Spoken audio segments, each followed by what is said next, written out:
दाता, पग पग पर है संग तुम्हारे अन्नदाता। लहू किसानों का बन के पसीना सींचता है धरती का सीना। मेहनत का तेरी हक दिलवाने, नई तकनीक नई खोज बताने। पशुधन को गुणवान बनाना, पौध सुरक्षा को सिखलाना, खेती के सब गुर समझाने, भारत का सरताज बनाने। आठों पहर है संग तुम्हारे अन्नदाता,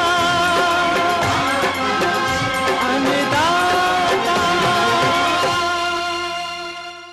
नमस्कार, मैं हूं कात्यायनी चतुर्वेदी और आप सभी दर्शकों का अन्नदाता कार्यक्रम में बहुत स्वागत करती हूं। हर रोज की तरह कार्यक्रम में लेकर आई हूं खेती बाड़ी से जुड़ी हुई बहुत सारी लाभकारी जानकारियां। तो फिर चलिए सबसे पहले देखते हैं क्या है विशेष आज के कार्यक्रम में आपके लिए। बैंगन गोभी की मिश्रित फसल में किए जाने वाले जरूरी कार्य। गेहूं की फसल को क्षति पहुंचाने वाले खरपतवार और उनका नियंत्रण।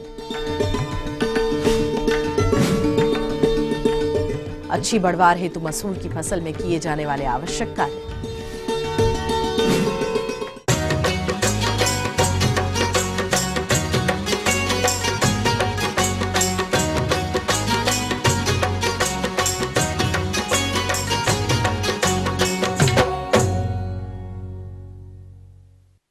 प्रदेश में मिश्रित फसल का दायरा दिन प्रतिदिन बढ़ता जा रहा है और बढ़े भी क्यों ना, क्योंकि इस विधि से खेती करने पर फसल में कम जोखिम होने के साथ साथ अधिक आय की प्राप्ति होती है।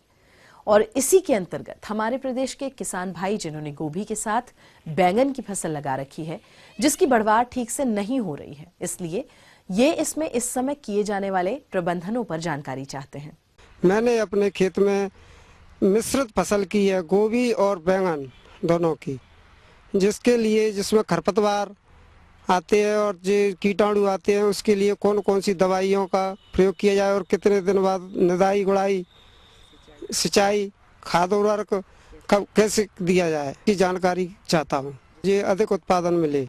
अतः इस विषय पर उचित सुझाव दे रहे हैं केबीके मुरैना के डॉक्टर धर्मेंद्र सिंह। इस समय हम चर्चा करेंगे कि जो आपने गोभी और जो बैंगन है उसकी जो मिश्रित खेती आपने कर रखी है, उसमें उसके लिए हमें क्या क्या सावधानी बरतनी है जिससे कि दोनों ही फसलें हमारी जो अच्छी रहें। किसान भाइयों, यदि आपने बैंगन और गोभी की मिश्रित फसल लगा रखी है तो उसमें इस समय चौड़ी एवं सकरी पत्ती वाले विभिन्न प्रकार के खरपतवारों का प्रकोप हो रहा होगा, जो कि फसल से पानी, पोषक तत्व, हवा एवं धूप के लिए प्रतिस्पर्धा करते हैं। साथ ही विभिन्न प्रकार के कीट एवं रोगों को भी आमंत्रित करते हैं, जिससे कि हमारी फसल कमजोर हो जाती है। तो इन खरपतवारों के नियंत्रण के लिए आप यांत्रिक विधि का प्रयोग करें। और खरपतवार प्रबंधन के लिए भी हमको आजकल जैसे मैंने आपको बताया कि वीलो आती है और वीलो को हम बीच में चला करके आसानी से खरपतवारों को नियंत्रण कर सकते हैं। दूसरा, खुरपी से भी निदाई कर सकते हैं। इसमें जो इस समय आप देख रहे हैं कि मौसम हमारा काफ़ी ठंडा है, तो इस समय हल्की सिंचाई जरूर करें, क्योंकि नमी नहीं होगी तो इनमें पाला पड़ने की संभावना रहती है, जिससे उत्पादन भी हमारा प्रभावित होता है। तो इसलिए जरूरी है कि हम पाले से बचाव जरूर करें। तो पाले से बचाव के लिए धुआं करें। दूसरा, पानी भी उसमें कोई भी फसल है, जैसे सब्जियों वाली फसलें हैं, पानी बढ़ना नहीं चाहिए और हल्की सिंचाई करें। हल्की सिंचाई करेंगे तो कम पानी में भी हम अधिकतम पैदावार ले सकते हैं। यदि आपकी बैंगन तथा फूल गोभी की फसल कमजोर दिखाई दे तो पौधों के तनों से थोड़ी दूर रिंग बनाकर यूरिया का भी प्रयोग कर सकते हैं, जिससे आपकी बैंगन एवं गोभी के पौधों का अच्छा विकास होगा।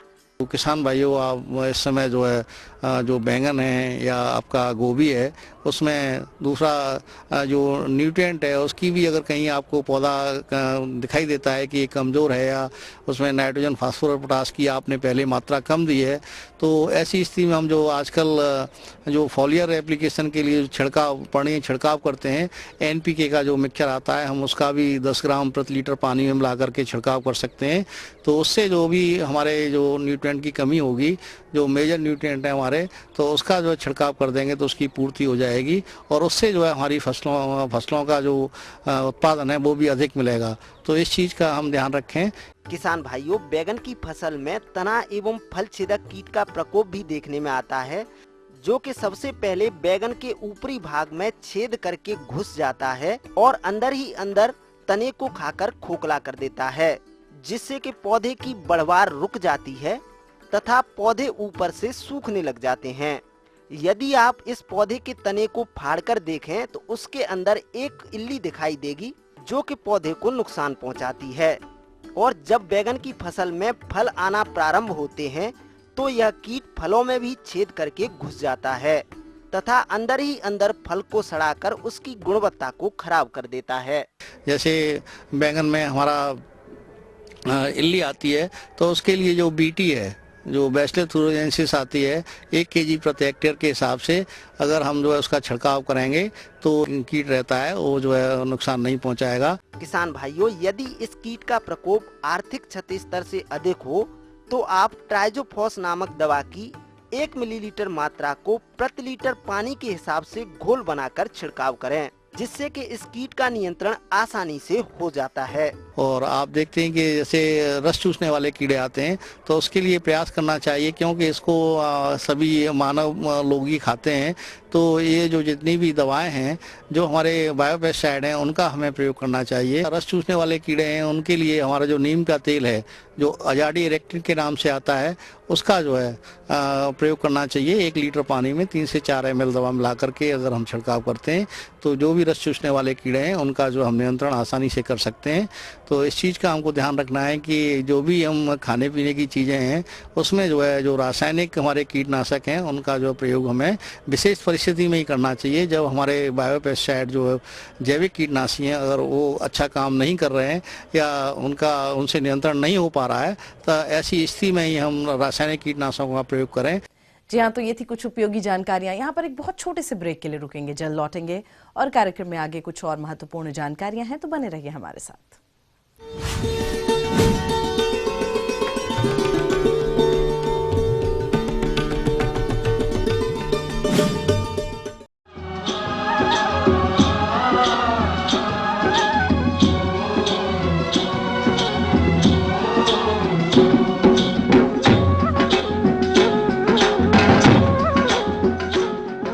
ब्रेक के बाद आपका एक बार फिर से बहुत स्वागत है अन्नदाता कार्यक्रम में। और चलिए अब बढ़ते हैं अपनी अगली प्रस्तुति की ओर।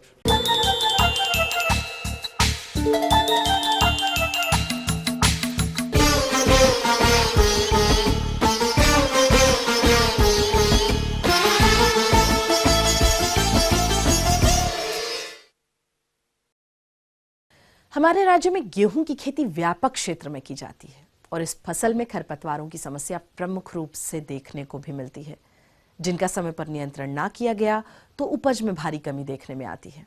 तो किसान भाइयों, गेहूं की फसल में खरपतवारों का नियंत्रण किस तरीके से करना है, इस विषय पर विस्तार से जानकारी दे रहे हैं कृषि विज्ञान केंद्र ग्वालियर के कृषि वैज्ञानिक डॉक्टर शैलेंद्र कुमार सिंह कुशवाहा।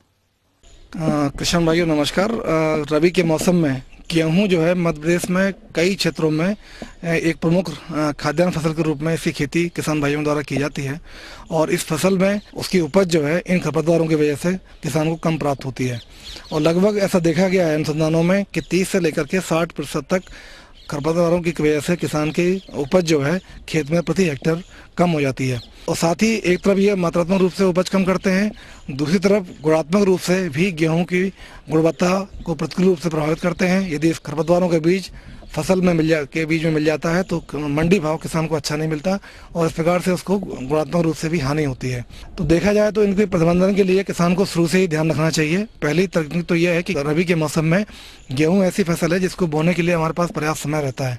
तो आप खेत की तैयारी करने के बाद खेत को कुछ समय के लिए खाली छोड़ दें और यदि नमी का अभाव है तो स्प्रिंकलर द्वारा खेत में नमी दे दें, जिससे मिट्टी में नमी मिलते ही खरपतवार के बीज जो ऊपरी परत में पड़ा हुआ है वो जम जाता है और जमने के बाद इस खरपतवार को जो पौधे जम गए हैं उसको मारने के लिए पैराक्वाट दवा बाजार में उपलब्ध है, कई नाम से बाजार में उपलब्ध होती है। इसका उपयोग करते हुए इन खरपतवार के उगे हुए पौधों को मार दें। तो इससे क्या होगा, बोनी से पूर्व आपने खरपतवार के जो बीज ऊपर की परत में जो खेत में पड़े हुए थे उनको बीजों को आपने उगा करके नष्ट कर दिया। ये तकनीक निस्तेज क्यारी विधि कहलाती है। इसका किसान भाइयों को गेहूं के खेत में निश्चित रूप से पालन करना चाहिए, इसको अपनाना चाहिए ताकि खेत में खरपतवारों की संख्या कम हो। फिर जब गेहूं की बोनी हो जाती है तो बोने के बाद पहला पानी 20-21 दिन पर लगा देते हैं। लगाने के उपरांत 6-7 दिन में जब खेत में पैर रखने की स्थिति बनती है तो ऐसी स्थिति में नमी की उपस्थिति में ही आपको दवा का छिड़काव करना होता है। अब आपको देखना होगा खेत में यदि कतारों के बीच में कुछ पौधे आपको ऐसे दिखाई देते हैं गेहूं के पौधे के साथ में जो नीचे आधार पर लालामी रंग लिए हुए तो आप समझ लीजिए आपके खेत में वो गेहूं का पौधा नहीं है बल्कि लालामी गुलाबी रंग जो जिन पौधों के आधार में है वो पौधे गेहूं का मामा, गेहूंसा या गुल्ली डंडा के पौधे हैं, ये गेहूं के पौधे नहीं है। तो आपको ये पता लग गया कि हमारे खेत में सकरी पत्ती वाला यह खरपतवार उपस्थित है। सकरी पत्ती वाले खरपतवारों के पौधे यदि दिखाई देते हैं तो खेत में आपको कौन सी दवा चुनना है उसमें बताना चाहेंगे कि आजकल ऐसी दवाएं उपलब्ध हैं जो इन दोनों खरपतवारों को एक साथ नष्ट करती हैं। ये दवा है सल्फोसल्फिरोन और मेटसल्फिरोन, दो दवाओं का मिश्रण है। ये बाजार में प्रति एकड़ के दरमान से जो लगने वाली दवा है उसकी मात्रा के हिसाब से बाजार में इसकी पैकिंग उपलब्ध है, आप इसको लें। और ये बाजार में कई नाम से आती है। दवा की मात्रा आपके 16 ग्राम दवा 1 एकड़ में लगती है, तो ये आप उपयोग कर लें। फिर इसको डालना कब है, जब आपकी फसल 30 से 32 दिन की हो। डालने के लिए ये ध्यान रखें कि नोजल आपका फ्लैट फैन नोजल या फ्लैट जेट नोजल का ही उपयोग करें और पानी की मात्रा 400 लीटर से लेकर 450 लीटर प्रति हेक्टेयर के मान से आपको उपयोग करनी है। अब यदि आपके खेत में आपको लग रहा है अंगली, गोभी, दूधी और हिरनचरी, कृष्णनील, बथुआ, खरबथुआ और पीली संजी ये आपको दिख रहे हैं, तो ऐसी स्थिति में मेटसल्फिरोन दवा बाजार में कई नाम से उपलब्ध है। ये हुक नाम से भी आती है, आलग्रिप नाम से भी आती है। तो जो भी दवा आपको उपलब्ध है ऐसे बाजार से ले लें। और यह दवा 20 से 25 ग्राम दवा बाजार में जो आ रही है वो दानेदार दवा है, इसको आपको उपयोग करनी है। पाउडर है, इसकी मात्रा 20 ग्राम से 25 ग्राम प्रति हेक्टेयर के मान से उपयोग करनी है। यह भी आपकी 8 ग्राम की पैकिंग में बाजार में उपलब्ध है जो कि 1 एकड़ में आपको उपयोग में लानी है। तो ये दवा उपयोग करने के बाद आप चौड़ी पत्ती वाले जितने खरपतवार हैं उनको नष्ट कर सकते हैं। 2,4-D के लिए मात्रा आपको लेना पड़ेगी 1350 ml 1 हेक्टेयर में उपयोग करनी है। तरल दवा है, 38% दवा आती है, हीरा नाम से बाजार में उपलब्ध है और भी कई नाम से आपको मिल सकती है। और इसको उपयोग करने के बाद गेहूं की फसल पर कोई नुकसान नहीं होता है और जितने भी उसके साथ में चौड़ी पत्ती वाले खरपतवार हैं वो सब नष्ट हो जाते हैं। तो इन दवाओं को यदि आप उपयोग करेंगे तो चौड़ी पत्ती वाले, और यदि दोनों तरह खरपतवार हैं तो उसके लिए सल्फोसल्फिरोन और मेटसल्फिरोन वाली दवा जो मैंने बताई आपको पूर्व में, उसका उपयोग करें। एक और दवा आती है मेयोसल्फोरोन और एडोसल्फोरोन। ये दवा भी चौड़ी पत्ती और सकरी पत्ती दोनों खरपतवार को मारने के लिए उपयोग में लाते हैं। लेकिन अंतर केवल यही है कि ऐसी स्थिति में जब खेत में गुल्ली डंडा का प्रकोप अधिक हो, चौड़ी पत्ती वाले खरपतवार कम हो, तब आपको मेयोसल्फोरोन और एडोसल्फोरोन नाम की दवा का उपयोग करनी है। और जब इनकी संख्या लगभग बराबर है और चौड़ी पत्ती वाले भी अधिक हैं संख्या में, बल्कि चौड़ी पत्ती वाले संख्या अधिक है, तब ऐसी स्थिति में मेटसल्फिरोन और सल्फोसल्फिरोन जो मिश्रण बाजार में उपलब्ध है ये दवा आपको उपयोग करनी है। तो किसान भाई यदि इन बातों का ध्यान रखेंगे तो निश्चित रूप से आपके खेत में जो गेहूं की फसल के साथ में जो प्रतिस्पर्धा करने वाले खरपतवार के पौधे हैं वो नष्ट हो जाएंगे सही समय पर और गेहूं की फसल में अच्छा बढ़वार होगी। जो खाद और उर्वरक आपने उपयोग किया है उसका पूरा उपयोग फसल के लिए होगा और जो सिंचाई का पानी आप लगा रहे हैं उस नमी का उपयोग भी गेहूं की फसल के में होगा और फसल अच्छी बढ़वार करेगी तो अच्छी वृद्धि होगी और अच्छी पैदावार आपको मिलेगी।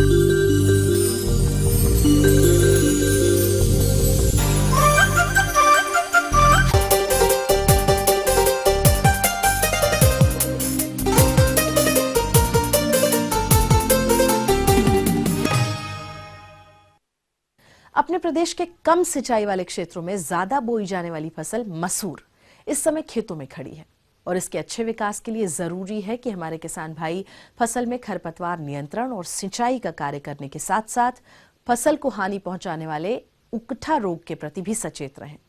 तो किसान भाइयों, आप इन जरूरी कार्यों को कब और कैसे करेंगे, आइए जानते हैं कृषि वैज्ञानिक डॉक्टर देवेंद्र सिंह से। मसूर के किसानों के लिए अभी जो मौसम चल रहा है काफ़ी अनुकूल है। अभी जिन किसान भाइयों का मसूर की फसल 20 से 25 दिन की हो गई है, उनको सबसे पहला आवश्यक है कि उसमें खरपतवार उगाए होंगे और उसका वो निराकरण करें। मैकेनिकल विधि से खरपतवार नियंत्रण। खरपतवार निराकरण करने के लिए परंपरागत तरीका, अगर कतार में बोए हैं तो हैंड हो या व्हील हो का उपयोग करके उसमें आर्थिक रूप से अच्छे ढंग से खरपतवार नियंत्रण कर सकते हैं। अगर छिटकवा विधि से मसूर लगाए हैं और ऐसे में खरपतवार ज़्यादा उगाए हैं तो खुरपी, मैकेनिकल खुरपी से ही निराई गुड़ाई कर सकते हैं। चौड़ी पत्ती वाले खरपतवारों के साथ साथ मसूर की फसल में बाधा डालने वाले कीट एवं कीट रोगों को बढ़ावा देने वाले सकरी पत्ती वाले खरपतवार भी उग जाते हैं, जिनका नियंत्रण इस प्रकार से करें। उसमें आपको क्विजिलोफाफिथाइल नाम की एक दवा मिलती है, उसका उपयोग आप प्रति हेक्टेयर केमिकल के रूप में आप 100 ग्राम से 150 ग्राम तक का उपयोग कर सकते हैं। 2 लीटर प्रति हेक्टेयर के दर से उस दवा का स्प्रे करना आवश्यक। ऐसा अगर किसान कर लेते हैं तो खरपतवार से उनको निजात मिल जाएगा। किसी भी फसल के बढ़वार और विकास के लिए सिंचाई सबसे महत्वपूर्ण है, लेकिन मसूर की फसल के लिए सिंचाई कितनी जरूरी है, जानते हैं? सिंचाई जनरली इसमें आवश्यक नहीं होती है, और अगर सिंचाई आप फ्लड इरिगेशन करते हैं तो बिल्कुल विपरीत प्रभाव पड़ता है। तो किसान भाइयों को ये बताया जाता है कि सिंचाई नहीं करें, और बहुत आवश्यकता है, बहुत सूखा की स्थिति है और महसूस करते हैं तो स्प्रिंकलर संभव है तब सिंचाई करें। इस फसल में उकठा रोग के कारण फसल की काफी क्षति होती है, लेकिन इस रोग की रोकथाम किसान सही प्रकार से नहीं कर पाते। तो कैसे करें इस रोग का नियंत्रण, आइए जानते हैं। उकठा रोग का प्रभाव देखा जाता है, तो उससे बचने के लिए और पौधे में अच्छी बढ़वार करने के लिए एक अनुशंसा की जाती है कि 1 ग्राम पर लीटर के हिसाब से कार्बेंडाजिम और किसी माइक्रोन्यूट्रिएंट्स का, जिसमें जिंक, कॉपर, आयरन और मैग्नीज का मिक्सचर हो, उसका 2 से 3 ml जो बाजार में एग्रोमीन या मल्टीप्लेक्स ब्रांड के नाम से मिलता है, उसका स्प्रे करने पर आशातीत बढ़ोतरी और बहुत तरह से रोग और व्याधियों से छुटकारा प्राप्त होती है। मसूर की खेती के लिए किसान इन जरूरी कार्यों को जरूर अमल में लाएं, जिससे कि फसल में अच्छी उपज मिल सके। आगे और भी कुछ रोचक जानकारियां हैं, लेकिन यहाँ एक छोटे से ब्रेक के लिए रुकते हैं, जल्द होंगे हाजिर।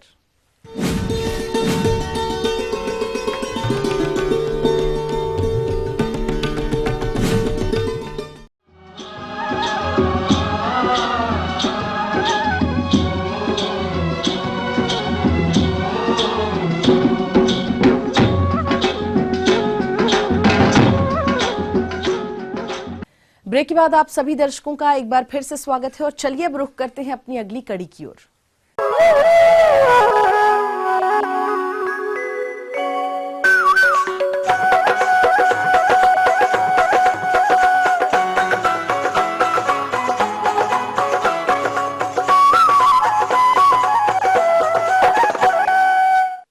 किसान भाइयों, कृषि सह व्यवसाय के अंतर्गत बटेर पालन एक बहुत ही लाभकारी व्यवसाय साबित हो रहा है, और हमारे प्रदेश के जो भी किसान भाई इस व्यवसाय को अपनाना चाहते हैं, उन्हें इस व्यवसाय को शुरू करने से पहले किन किन वैज्ञानिक पहलुओं को अमल में लाना होगा, जिससे उन्हें अधिक आय की प्राप्ति हो सके। तो आइए इस बारे में जानकारी के लिए मिलते हैं कृषि विज्ञान केंद्र ग्वालियर के वैज्ञानिक डॉक्टर GR बंसल से।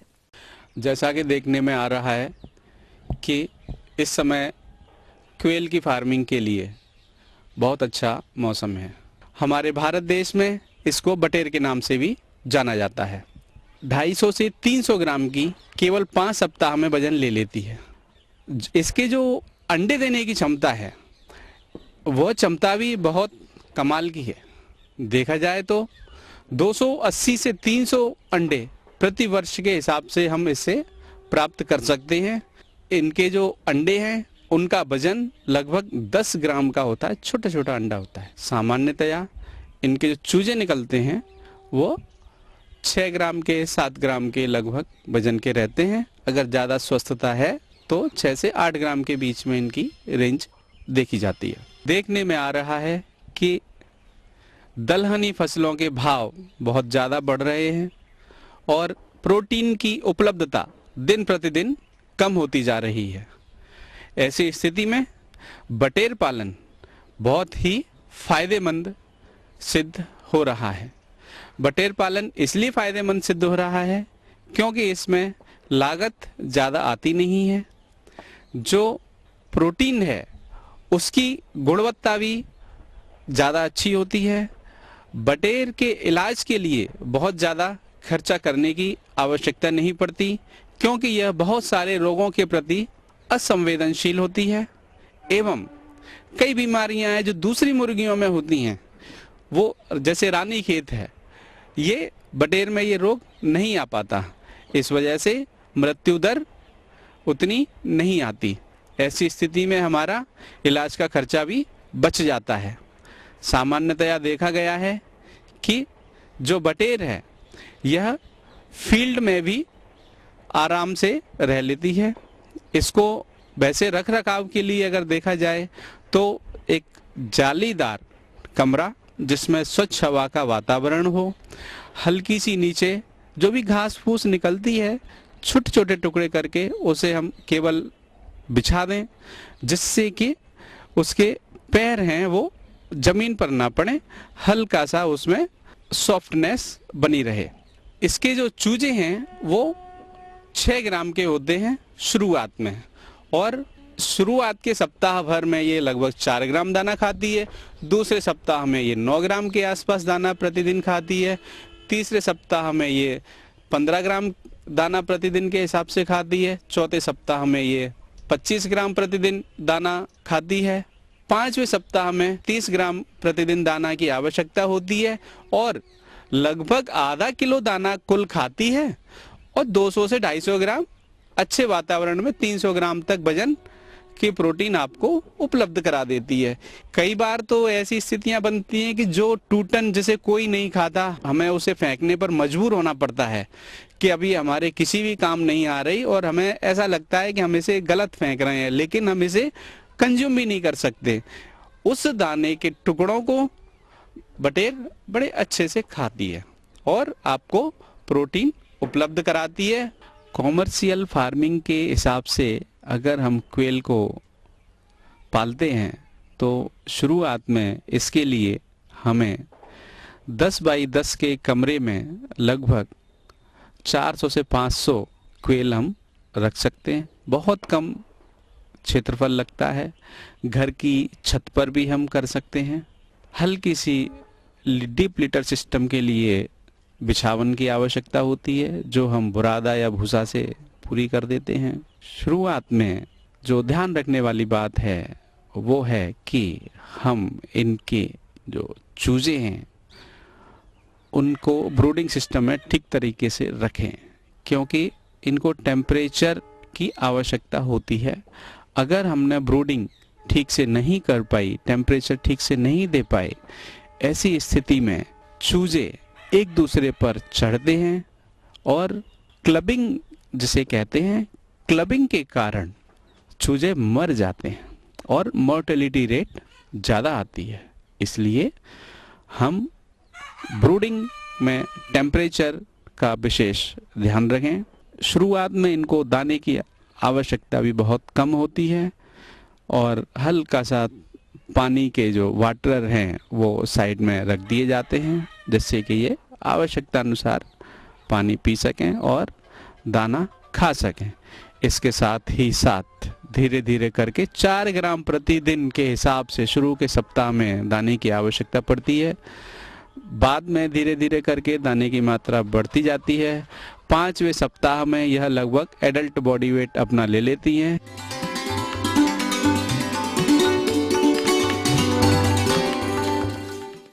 अन्नदाता हेल्पलाइन निशुल्क फोन संपर्क सेवा के माध्यम से आपके द्वारा पूछी गई समस्याओं में से 1 या 2 महत्वपूर्ण समस्याओं को हम अपने कार्यक्रम में जरूर शामिल करते हैं और इसी के तहत आज की चयनित समस्या और उसका जवाब इस प्रकार है। अन्नदाता निशुल्क फोन संपर्क सेवा के माध्यम से पूछे गए प्रश्नों में से आज हमने जिस प्रश्न को कार्यक्रम में शामिल किया है उसे पूछा है ग्राम निपानिया खुर्द जिला शाजापुर के कृषक जितेंद्र सिंह राजपूत ने। यह गुलाब की फसल में किए जाने वाले प्रबंधन कार्यों पर जानकारी चाहते हैं। तो जितेंद्र सिंह राजपूत जी, आपकी जानकारी हेतु प्रस्तुत है कार्यक्रम का यह अंश। देखिए, गुलाब मुख्य रूप से जाड़े के लिए लोग लगाते हैं और यही मौसम उसके लिए बहुत उपयुक्त होता है। इस समय जो है मुख्य जो हम क्रिया करते हैं उसमें हम लोग उसकी जो पौधे के जमीन से ऊपर या कह सकते हैं कि जहाँ पर कलम किया रहता है, हम जो बड लगाते हैं उससे ऊपर 3 से 4 इंच तक ऊपर जो है मेन जो शाखाएं होती हैं उसको हम काट देते हैं और फिर जो है जमीन पौधे के जड़ के आसपास करीब 45 सेंटीमीटर घेरे में मिट्टी को 15 से 20 सेंटीमीटर हटा देते हैं। इस क्रिया को हम लोग विंटरिंग कहते हैं और लगभग 1 हफ्ते से 10 दिन के बाद जो आपकी वो मिट्टी है उसमें 6-7 किलो सड़ी हुई गोबर की खाद या 3-4 किलो वर्मी कंपोस्ट को अच्छी तरीके से उसमें मिला देते हैं। इसके साथ लगभग 2 भाग जो है अमोनियम नाइट्रेट और 8 भाग सिंगल सुपर फास्फेट और 2 भाग म्यूरेट पोटास जो होता है, इसका मिश्रण बना करके 90 ग्राम, इस मिश्रण का 90 ग्राम जो है वो प्रति वर्ग मीटर के हिसाब से एक आकलन कर लेते हैं। उसको जो है पौधे के चारों तरफ उसको डाल करके और जो मिश्रण है खाद और मिट्टी का उसे गड्ढे को भर देते हैं, फिर उस पर सिंचाई कर देते हैं।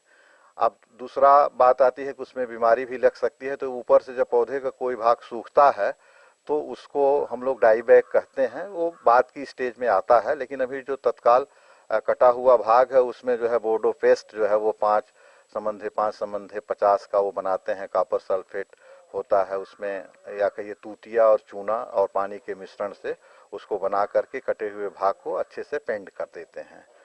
बाकी सिंचाई एक अंतराल पर करते रहते हैं। बहुत जब गुच्छे में कलियां आ जाती हैं तो उससे होता क्या है कि ज़्यादा कलियां हैं तो उसमें फूल का आकार छोटा हो जाता है, तो उसमें से कुछ जो है थिनिंग कर देना चाहिए। जो अगर ज़्यादा हैं तो 3 से 4 फूल को एक गुच्छे के आसपास छोड़ना चाहिए।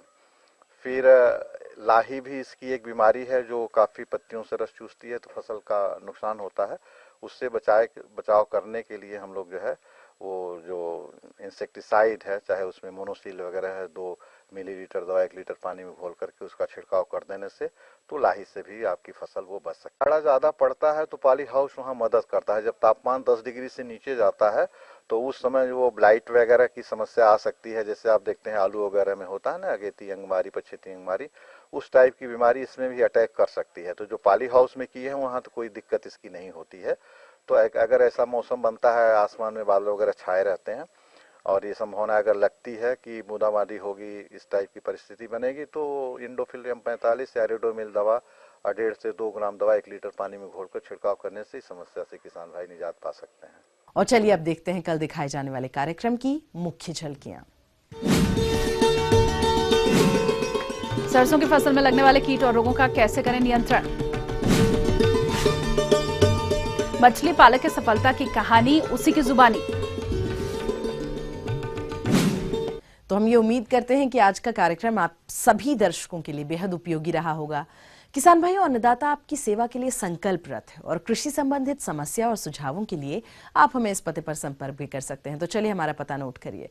प्रोड्यूसर अन्नदाता, ETV Madhya Pradesh Chhattisgarh, Ramoji film city Hyderabad 501512 और हमारा ईमेल एड्रेस नोट कर लीजिए annadatamp@etv.co.in। और इसके अतिरिक्त आप हमें निःशुल्क हेल्पलाइन नंबर 180010845999 पर सोमवार से शनिवार सुबह 10 बजे से शाम 4 बजे के बीच में कभी भी संपर्क कर सकते हैं। तो फिलहाल अन्नदाता की पूरी टीम को दीजिए इजाजत। कल फिर इसी समय आपसे होगी मुलाकात कृषि संबंधित कुछ और रोचक महत्वपूर्ण जानकारियों के साथ। तब तक के लिए नमस्कार।